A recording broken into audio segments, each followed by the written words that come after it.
कि विश्ववाणी हिंदी संस्थान अभियान जबलपुर के द्वारा श्री रामचरितमानस जो कि तुलसी कृत है, उसका मानस पाठ और उनके आई हुई कथा पर विमर्श के लिए हमारे बीच आदरणीय विद्वान जी जुड़ चुके हैं।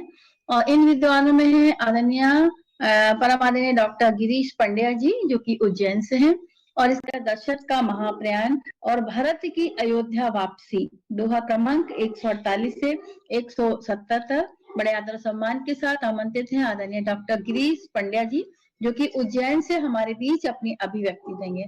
आइए आप अपनी सुंदरतम अभिव्यक्ति के साथ विश्ववाणी हिंदी संस्थान अभियान के आज के पटल पर। बहुत बहुत धन्यवाद। मैं डॉक्टर गिरीश पंड्या उज्जैन से आप सभी का अभिवादन करता हूं, नमन करता हूं और विश्ववाणी हिंदी संस्थान जबलपुर के प्रति अपनी कृतज्ञता ज्ञापित करता हूं जो इतना अच्छा अवसर मुझे प्रदान किया। मानस पर कुछ बोल सकूं इस योग्य तो मैं अपने आप को नहीं समझता हूं, किंतु 20-25 वर्षों में अध्यापन के दौरान कक्षाओं में मानस के जो सूत्र मैंने बच्चों को दिए होंगे, जो उदाहरण मैंने मानस के दिए होंगे, उनके आधार पर कुछ अपनी बात रखने का प्रयास मैं करता हूं। इनके पूर्व वक्ताओं को मैंने पिछले प्रसंग में सुना था और मुझे लगता है कि इस वक्त कथा उस दौर पर पहुंची है जहां से श्री राम विश्व के प्रत्येक युवा को, प्रत्येक लीडर को, प्रत्येक राजनीतिज्ञ को एक संदेश देते हैं कि जीवन में आपको जनमत और जनहित इनमें से किसी एक को चुनना पड़े तो आप जनहित को चुनिएगा। जनमत हमेशा सही हो ये उचित नहीं हो सकता या स्वीकार्य नहीं हो सकता, क्योंकि अयोध्या की जो पूरी प्रजा थी, जो सारे लोग थे, जो जनमत था, वो तो राम के साथ था। वो तो जनमत ये कह रहा था कि आप तो अयोध्या लौट चले और फिर से अयोध्या का राजपाट संभाले। और श्री राम भी ये कह सकते थे कि जनमत मेरे साथ है, मैं तो जाकर के वहां का राजा बन जाता हूं फिर से। लेकिन राम ने देखा कि जनमत तो ठीक है, वो हमेशा सही नहीं होता है, लोक कल्याण या जन का हित किसमें है, नीति क्या कहती है, राम ने उसको चुना और राम ने वनवास की ओर जाना ज्यादा उचित समझा। और आज 148वें दोहे से मैं अपनी बात आरंभ करता हूं कि देखी सचिवम जय जीव कही किनेहु दंड प्रणामु, सुनत उठेऊ व्याकुल नृपति कहू सुमंत्र कहू राम। महाराज दशरथ के महामंत्री सुमंत्र जो कि दशरथ के बाल सखा भी है, जो कि उनके सारथी भी है, वो एक बहुत अच्छे इकोनॉमिस्ट है, बहुत अच्छे अर्थशास्त्री है, वो नीति निर्धारक भी है। उन पर दशरथ का बड़ा विश्वास था। उन्होंने दशरथ जी ने कहा कि आप सुमंत्र जी आप जाएं और वन में राम लक्ष्मण सीता जी के साथ जब आप जाते हैं तो मुझे पूरा विश्वास है कि आप उनको लौटा के ले आए। वही सुमंत्र जी जब वहां पर जाते हैं तो पिछले प्रसंग में हमने देखा कि श्री राम उनको वापस लौटा देते हैं।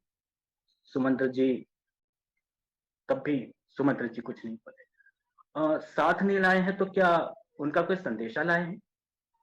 सुमंत्र जी के पास कोई जवाब नहीं था। राव सुनाई दीन बनवासु सुनी मन भयउ न हर्षु हरसु। उन्होंने कहा था, दशरथ जी ने ही अकेले ही बात करना फिर से शुरू किया कि मेरा जो पुत्र है ना वो कोई सामान्य पुत्र नहीं था, वो तो राजा बनने की खुशी भी उसमें नहीं थी और वनवास जाने का दुख भी उसमें नहीं था, वो तो इन सबसे ऊपर था। ये बात पिछले प्रसंग में हमने देखी कि जब राम को कहा कि आपको अयोध्या का राजा बनना है तो वो जैसे पिता कहते हैं ना, पिता अपने पुत्र के समक्ष एक सरप्राइज का सुख देखना चाहते हैं, लेकिन वो सुख अति हर्ष जो है वो श्री राम के चेहरे पर नहीं था। उन्होंने तो बल्कि उल्टा कहा कि अभी इतना समय कहाँ है, आप तो स्वयं राज अच्छे से संभाल रहे हैं, मेरे 3 भाई और है, अभी मुझे अयोध्या का राज संभालने की कहाँ इतनी जल्दी है। ये भाव। उसके बाद अगले दिन की स्थिति तो और विकट, जब उनको ये पता था कि राजा बनना है और जो है उनका राज्याभिषेक होने को है, मंगल गीत गाए जा रहे हैं और ऐसे में उनको बुला करके कहा जाता है कि आज आपको राजा नहीं बनना है और 14 वर्ष के लिए वनवास जाना है। तब भी वो श्री राम कहते हैं कि जी पिताजी, आपने तो मुझे वन में राज करने का एक अवसर दे दिया, पिताजी आपने तो मुझे वहां पे तपस्वियों से मिलने का एक अवसर दे दिया। ये पॉजिटिविटी, ये सकारात्मकता राम से सीखने का आज के युवाओं को, हम सभी को आवश्यकता है। तो दशरथ जी कहते हैं कि मेरा वो सामान्य पुत्र नहीं था, मेरा तो वो इस तरह का पुत्र था जो खुशी और दुख से ऊपर है, तो उसके वियोग में मेरे प्राण क्यों नहीं गए अभी तक। ये सब वो सुमंत्र जी से कहते। तब लगा सुमंत्र जी को कि अब व्याकुलता बहुत अधिक हो गई है दशरथ जी की। तब उन्होंने अपनी बात करना आरंभ की। और आप ये भी देखिए, यहाँ भी आप प्रस्तुतिकरण देखिए, सुमंत्र जी का प्रेजेंटेशन देखिए, बात करने का, संवाद करने का तरीका देखिए। उनने ये सीधे सीधे नहीं कह दिया कि वहां पर क्या हुआ। उनको पता था कि वो जो बात कहने जा रहे हैं वो बड़ी भारी लग सकती है दशरथ जी को, धैर्य उनका जवाब दे सकता है। तो पहले उन्होंने उसकी भूमिका बांधी। उन्होंने कहा कि सचिव धीर धरी कह मृदुबानी, महाराज तुम पंडित ज्ञानी। उन्होंने बात का आरंभ वहां से किया कि महाराज आप तो पंडित है, आप तो ज्ञानी है, आप शूरवीर है, आप धैर्यवान पुरुषों में सबसे श्रेष्ठ है। मतलब एक तरह से उन्होंने ये भूमिका बांधी कि अब आप धैर्यवान हो जाए, क्योंकि अब जो मैं बात कहने वाला हूं वो हो सकता है कि आपका उसके बाद धीरज न रहे। ऐसी एक भूमिका बांधने के बाद सुमंत्र जी ने अपनी बात, जो राम लक्ष्मण सीता जी के साथ उन्होंने पल बिताए थे, वो आरंभ की कि प्रथम बासु तमसा भयऊ, दूसरी सूर सरी तीर। उन्होंने कहा कि श्री राम लक्ष्मण सीता जी का जो पहला पड़ाव था वो तमसा के तट पर था। तमसा नदी जो कि गंगा नदी की एक उपनदी मानी जाती है। और जो दूसरा पड़ाव था वो स्वयं गंगा के तीर पर था। और इस पहले पड़ाव पर तीनों ने खाना नहीं खाया, सिर्फ पानी पी करके वो रात गुजारी। आगे भी उन्होंने सारी बातें बताई कि वहां पर एक निषाद राज थे, वो उनके मित्र रहे हैं, उन्होंने उनकी बड़ी सेवा की। सुमंत्र जी बता रहे हैं कि उन्होंने ही नाव की एक व्यवस्था की। उस पर सबसे पहले राम चढ़े, फिर उसके बाद सबसे पहले उसमें सीता चढ़ी, उसके बाद उसमें राम चढ़े, और फिर धनुष बाण आदि रखने के बाद में लक्ष्मण भी चढ़े। तो सुमंत्र जी कह रहे थे कि मैं तो यहाँ पे किनारे पे खड़ा था, बड़ा व्याकुल था। तो बिकल बिलो की मोही रघुबीरा, बोले मधुर बचन धरी धीरा। मुझे व्याकुल देखकर श्री रामचंद्र जी ने कहा कि तात पिताजी से है ना मेरा प्रणाम कहना, और मेरी ओर से उनके चरण पकड़िएगा। और उनके चरण पकड़ी हुई अवस्था में ही आप उनसे विनती कीजिएगा कि वो मेरी चिंता ना करें। आप उनसे कहिए कि आप तो वहां से कृपा बनाए रखें, वहां से आशीर्वाद दीजिए, क्योंकि आपका आशीर्वाद अगर होगा तो जंगल में भी हम लोग का उद्धार ही होगा, इस वन में भी हमारा मंगल ही होगा। उन्होंने कहा कि आप जाएं और जितने कुटुंबजन है, जितने स्वजन है, उन सब से आप ये कहिए कि पिताजी को मेरी याद ना आ पाए, बस आप सभी ऐसे प्रयास करें तो मुझे यहाँ पे अच्छा लगेगा। उन्होंने कहा कि आप गुरु वशिष्ठ जी से भी मेरा यही निवेदन करिएगा, चरण पकड़ करके, कि पिताजी मेरी सोच न करे, मेरे बारे में सोचिए नहीं। आप जो प्रजा है वहां की, सबसे कहिएगा कि वो ऐसी कोई बात न करें कि श्री दशरथ जी को, पिताजी को मेरी याद आए कि मेरा पुत्र होता तो ऐसा होता। हाँ, लक्ष्मण जी ने कुछ कटु वचन जरूर कहे थे आपके सामने, तो कृपा करके वो कटु वचन उन तक मत बताइएगा, उनको दुख होगा, क्योंकि ये तो लड़कपन में बोल गया, तो लक्ष्मण है तो उसके मन में वो भाव नहीं था, तो कृपा करके वो भी मत बताइएगा। ये सब सुमंत्र जी उनको बता रहे हैं दशरथ जी को। सुमंत्र जी ने कहा कि इतना होने के बाद मुझे लगा कि अंत में सीता जी भी कुछ कहना चाह रही थी, लेकिन उनकी आंखें भर आई, इसलिए फिर वो कुछ कह न सकी। और इस तरह से जो नाव थी वो आगे बढ़ गई, और छाती पर पत्थर रखकर मैं फिर से अयोध्या लौट आया। सुमंत्र जी की इन बातों को सुनकर दशरथ जी के पैरों से जमीन सरक गई। दशरथ राजा पृथ्वी पर गिर पड़े, उनके हृदय में भयंकर जलन होने लगी और असहनीय पीड़ा से वे तड़फने लगे। सभी रानियां भी व्याकुल हो गई। ऐसे में माँ कौशल्या आती है, कौशल्या दशरथ जी को समझाने के लिए आती हैं, श्री राम जी की माता, कि नाथ समुझी मन करिए विचारू, राम वियोग पयोधि अपार। हे नाथ, आप देखिए कितने अच्छे प्रस्तुतिकरण के साथ वो उनको समझाने का प्रयास कर रही हैं कि हे नाथ, आप ये समझ लीजिए, आप एक कल्पना कीजिए कि जो रामचंद्र का वियोग है वो एक बड़ा सा समुद्र है, इसे पार करना है। ये जो अयोध्या है जिसमें हम रहते हैं वो एक जहाज है, वो समुद्र के ऊपर चल रहा है, और हम सब कुटुंबजन, पूरी प्रजा, ये उसके यात्री हैं। और आप महाराज, आप जो है उस जहाज के कर्णधार है, इसको चलाने वाले हैं, उसके कैप्टन हैं आप, और आपको सकुशल इसको लेकर के जाना है। अभी इतने अच्छे प्रस्तुतिकरण के साथ कौशल्या जी ने उनको समझाया, लेकिन दशरथ जी की जो मनोदशा थी वो ये कुछ समझ में आने की स्थिति में वो नहीं थे। उन्हें तो वो श्रवण जी के पिता के द्वारा दिया गया वो श्राप याद आ रहा था, जो उन्होंने कहा था कि जिस प्रकार पुत्र के वियोग में हम माता पिता अपने देह त्याग रहे हैं, उसी प्रकार आप भी पुत्र के वियोग में अपने देह त्यागोगे। ये उन्होंने एक अभिशाप दिया था। अब वो अभिशाप था या वो वरदान था? अब कल्पना कीजिए, आप यूं सोच के देखिए कि यदि नहीं होता तो राम का वन में जाना दशरथ की मृत्यु का निमित्त भी नहीं बनता, और राम यदि वन में नहीं जाते तो वो सिर्फ श्री राम बनकर रह जाते, वो सिर्फ राजा राम बन के रह जाते, वो मर्यादा पुरुषोत्तम श्री राम बनकर के नहीं आ सकते थे। वो वन में निकले, इसलिए वो मर्यादा पुरुषोत्तम राम बनकर के लौटे। तो दशरथ जी ये सब याद कर रहे हैं, और आखिरकार राम राम कही राम कही, राम राम कही राम, मतलब पहले उन्होंने राम राम कहा 2 बार, फिर 1 बार राम कहा, फिर से राम राम 2 बार, और 1 बार राम कहकर उन्होंने अपने प्राण त्याग दिए। दशरथ जी ने प्राण त्याग दिए। तो दशरथ जी एक ऐसे व्यक्तित्व के रूप में रहे कि उन्होंने दोनों जीने का और मरने का दोनों प्रकार का भोग जो है वो प्राप्त किया।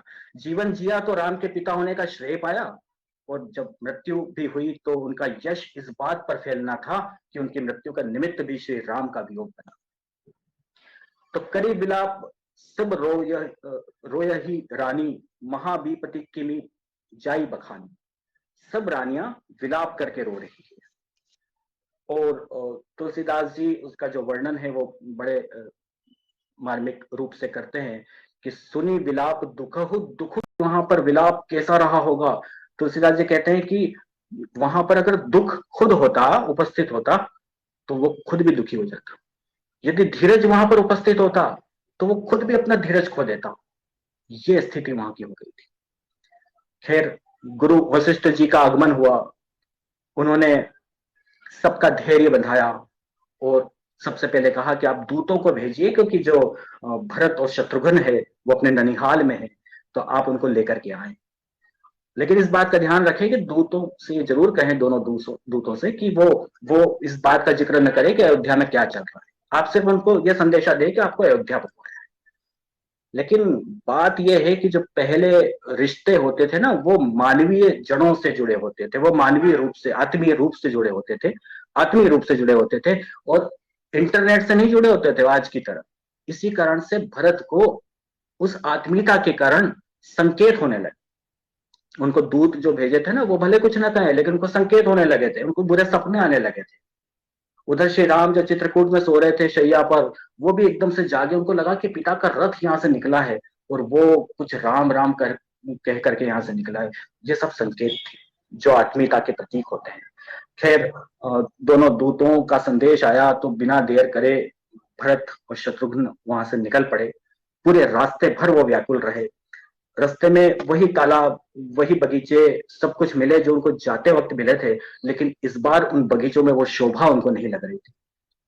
उन्हें लग रहा था कि कुछ तो गड़बड़ है, कुछ ऐसा है जो वहां पर अनहोनी हुई है। नगरवासी और महल में पहुंचने के बाद, वहां पर आप देखिए, नगरवासी और उसके बाद महल में पहुंचने के बाद जितने लोग थे, उन सबके चेहरे पर भी कुछ दुख दिखाई दे रहा था। उन्हें लग रहा था कि शायद कोई उनसे कुछ छुपाना चाह रहा है। निराशा दिख रही थी, हताश दिख रहे थे, उनको एक गलत दृष्टि से भी देख रहे थे भरत को। उन्हें लगा कि कुछ, हाँ, सिर्फ एक व्यक्तित्व थी जो बड़ी खुश दिखाई दे रही थी, और वो थी उनकी मां केकई। केकई बड़ी खुश थी, और वो तो आरती का थाल लेकर आ गई वहां पर मंथरा के साथ में, बड़े विधि विधान के साथ में, कि मेरा भरत आया है, मैं इसकी आरती उतारूं। भरत जी ने कहा कि आरती तो ठीक है, पहले माँ ये बताए मुझे कि पिताश्री कहाँ है, मुझे कोई दिखाई नहीं दे रहा। केकई कुछ नहीं बोली। बोले, माँ, मेरी माताएं कहाँ हैं दूसरी, और मेरे जो प्रिय भाई राम लक्ष्मण, वो मुझे नहीं दिखाई दे रहे हैं। केकई हाथ पकड़ के उनको जो है वो अपने महल के अंदर लेके आई कि आप अंदर चलो, अंदर बात करते हैं। अंदर कैकेयी एक तरह से जो कहने वाली थी, उसके बाद तो भरत को तीर की तरह चुभने वाला था। कैकेयी ने अपने बात शुरू की कि तात बात में सकल सवारी, बे मंथरा सहाय बिचारी, कछुक काज विधि बिच बिगराऊ, भूपति सुरपति पुरपगु धारे। उन्होंने कहा कि हे तात, मैंने सारी बात बना ली थी, ये बेचारी जो मंथरा है ना, वो भी बड़ी सहायक हुई, मुझे बड़ी मदद करी उसने, पर ये जो विधाता है उसको उसने थोड़ा सा काम बिगाड़ दिया। और जो राजा है दशरथ जी, जो आपके पिता हैं, वो देवलोक को पधार गए। मतलब इतनी बड़ी बात कैकेयी ने बड़े सामान्य रूप से भरत को बता दी। भरत तो मानो बिल्कुल बेहाल हो गए, गिर पड़े वो जमीन पर। लेकिन कैकेयी तो इसके बाद भी रुकी थोड़ी, उन्होंने उसके बाद भी बात और शुरू से लेकर अंत तक पूरी बात कह दी। वो बड़ी प्रसन्नता पूर्वक कह दी कि 3 वरदान थे और उसमें से इस तरह से वरदान मैंने मांगे और मैंने राम को वनवास दे दिया और तुम्हें राजगद्दी दे दी। ये सारी बातें बड़ी प्रसन्नता के साथ कैकेयी ने बताया, इस आशा के साथ कि शायद भरत को ये अच्छा लगे। भरत को तो मानो जैसे होता है ना, पके हुए घाव पर कोई अंगारा लगा दिया जाए, ऐसा महसूस हुआ। उन्होंने कहा मां से कि कुल का नाश कर दिया है तूने ना पेड़ को काट कर पत्ते को सींचने की चाहत रखी। पेड़ को तो काट दिया और अब पत्तों को सींचने के लिए की कल्पना तूने की, ये कभी संभव हो ही नहीं सकता है। तूने तो मुझे जन्म ही क्यों दिया। इतनी बड़ी बात भरत ने कही। कैकेयी को लगा कि कुछ पासा उल्टा सा पड़ा दिखाई दे रहा था। अब तो शत्रुघ्न भी अपने क्रोध रूप में आ गए, आग बबूला हो गए। और पूरी रामचरितमानस में शत्रुघ्न का जो क्रोध है वो इस प्रसंग पर ज्यादा दिखाई देता है। उनका जो कैरेक्टर है, जो चरित्र है, वो इस एक भाग पे ज्यादा दिखाई देता है कि वो मंथरा को घसीटते हुए लेकर के आते हैं, उनके बाल पकड़ते हैं और घसीटते हुए लेकर के आते हैं। यहाँ पर उनका क्रोध दिखाई देता है पूरे रामचरितमानस। तो उसके बाद भरत ने भी उनको रोका कि इससे कोई फायदा होना नहीं है, इसलिए आप ये ना करें शत्रुघ्न। भरत बहुत ही पश्चाताप के भाव के साथ मां कौशल्या के पास पहुंचते हैं। अब सोचिए, भरत वो व्यक्तित्व है जो उस पाप का या उस गलती का पश्चाताप कर रहे हैं जो गलती उन्होंने की ही नहीं। ये तो कैकेयी ने की, उनकी मां ने, लेकिन पश्चाताप कौन कर रहे हैं? भरत कर रहे हैं। वो पश्चाताप के भाव के साथ कौशल्या जी के पास पहुंचने के लिए जा रहे हैं और रास्ते में सोच रहे हैं कि पता नहीं मां कौशल्या क्या कहेंगी, मैं कैसे उनसे नजरें मिलाऊंगा। सरल सुभाय माय हियम लाए, अति हित मनहु राम फिर आए। सरल स्वभाव वाली माता ने वहां पहुंचकर, दृश्य बड़ा अलग था। सरल स्वभाव वाली माता ने बड़े प्रेम से भरत जी को सीने से लगा दिया, छाती से लगा दिया, मानो श्री राम जी खुद लौट के आए हैं। उनको ऐसा महसूस हो रहा था। फिर लक्ष्मण के जो छोटे भाई थे शत्रुघ्न, उनको भी गले से लगाया, उनको भी हृदय से लगाया। कौशल्या का ये व्यवहार देखकर हर कोई ये कह रहा था कि ये आखिर राम की माता है, श्री राम की माता है, और इसलिए इतना सरल, इतना सहज स्वभाव उनका होना स्वाभाविक है। खैर, गुरु वशिष्ठ जी को भी उस समय फिर बुलवाया गया और तब तात हृदयम धीरज धरहु करहु जो अवसर आजू। हे तात, वशिष्ठ जी ने कहा, हृदय में धीरज धरो और आज जिस कार्य को करने का अवसर है उस कार्य को अच्छे से करो। गुरु जी के ये वचन सुनकर भरत जी उठे और उन्होंने सब तैयारियां आरंभ की। पिता का अंतिम संस्कार करना था, ये पूरी विधि विधान के साथ राजा दशरथ जी का उन्होंने अंतिम संस्कार किया। तो जहां तक का पाठ का वाचन मुझे आज करना था, ये आज का प्रसंग मुझे लगता है कि ये संदेश देता है कि जो रिश्ते होते हैं वो खून से नहीं, वो परिवार से नहीं, वो समाज से भी नहीं, बल्कि मैं तो कहता हूं व्यवहार से भी नहीं, वो सिर्फ आत्मीयता से बनाए जाते हैं। जहां आत्मीयता नहीं है वहां पर अपनापन भी नहीं होता है। इसीलिए रिश्तों को इंटरनेट से बाहर निकालिए, रिश्तों को सोशल मीडिया से बाहर निकालिए। सारे रिश्ते आज भी पवित्रता को प्राप्त कर सकते हैं, ईमानदारी को प्राप्त कर सकते हैं, निष्ठा को प्राप्त कर सकते हैं, और तब फिर किसी मंत्रा के कान भरने का असर इन रिश्तों पर कभी नहीं पड़ेगा। आप सभी ने बहुत ही ध्यानपूर्वक, धैर्यपूर्वक मुझे सुना, इसके लिए आप सभी के प्रति बहुत बहुत आभार। आयोजक संस्था के प्रति पुनः आत्मीय आभार, और परम विद्वान आदरणीय कृष्णकांत चतुर्वेदी जी, जिनकी आज्ञा पर मैं ये पाठ यहाँ पे विमर्श करने के लिए उपस्थित हूँ, मैं उन्हें के प्रति भी उनके प्रणाम करते हुए उन्हें के प्रति भी अपनी कृतज्ञता ज्ञापित करता हूँ। सभी को नमस्कार, प्रणाम।